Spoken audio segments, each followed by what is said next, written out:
Selamat siang Kak, terima kasih sudah datang kembali. Iya Kak, siang. Saat ini, apa hal yang pertama muncul sih dalam pikirannya? Entah sih Kak, tapi aku masih merasa cemas. Setiap hari di kantor, rasanya tertekan. Ada rasa takut kalau aku bikin salah. Bahkan sebelumnya berangkat kerja saja, aku sudah merasa gelisah duluan. Eh, Kekhawatiran itu muncul dari mana? Coba bilang sih apapun yang muncul tanpa disaring.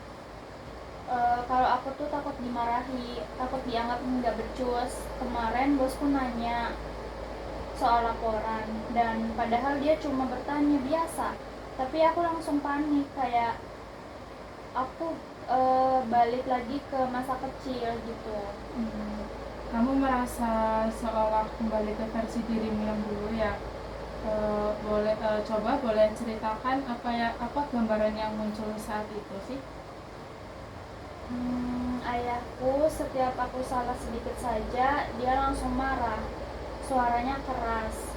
Aku sering berharap bisa hilang saat itu.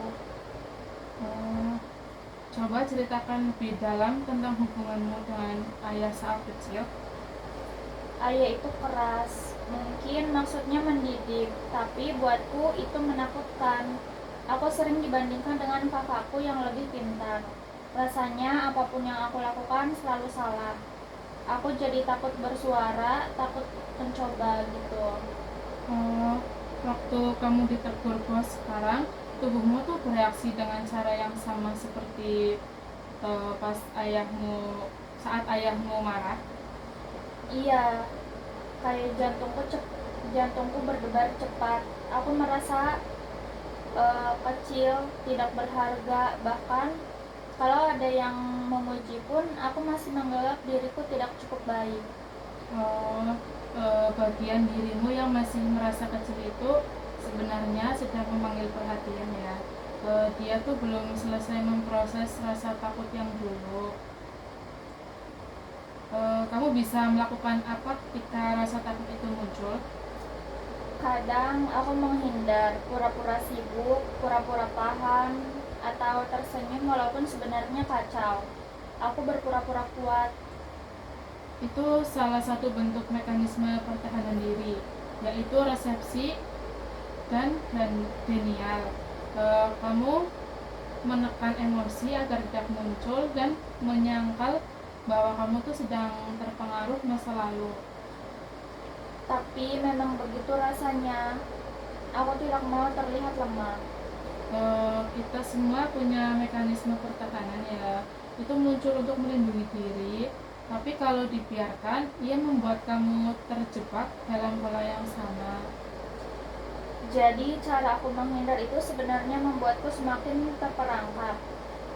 Betul, semakin kamu menekan semakin kuat kecemasan itu. Jadi dari cerita kamu, aku tuh melihat ada pola transferensi. Ketika bosmu berbicara, otakmu memutar ulang pengalaman masa kecil. Itu bukan bosmu yang kamu hadapi, tetapi representasi dari ayahmu. Jadi selama ini aku bukan takut pada bos, tapi takut pada bayangan ayahku. Oh, ya, dan perasaan itu tuh membuatmu terus merasa tidak cukup, walau kenyataannya tuh kamu kompeten. Aku capek merasa seperti ini. Aku sudah dewasa, tapi kenapa masih terpengaruh masa kecil? Eh, karena luka yang di karena luka yang tidak diproses biasanya tidak hilang, ia hanya bersembunyi. Dan melalui proses psikoanalisis, kita mencoba mengangkat apa yang tidak disadari menuju kesadaran. Kamu berani mengakui pola ini, itu langkah yang besar ya. Jika kamu sadar bahwa suara keras ayahmu masih mempengaruhi cara kamu memandang dirimu, kamu bisa mulai membedakan mana realitas sekarang dan mana memori lama. Sepertinya untuk pertama kalinya aku mengerti kenapa ketakutan itu selalu muncul. Aku kira hanya karena aku lemah. Kamu itu tidak lemah ya. Kamu hanya membawa beban lama yang tidak pernah diberi kesempatan untuk dipahami. Saat kamu mendengar kritik di kantor, coba ingat, itu kamu yang dewasa, yang punya kemampuan mengelola pekerjaan. Itu bukan lagi dirimu yang sedang dihukum ayah.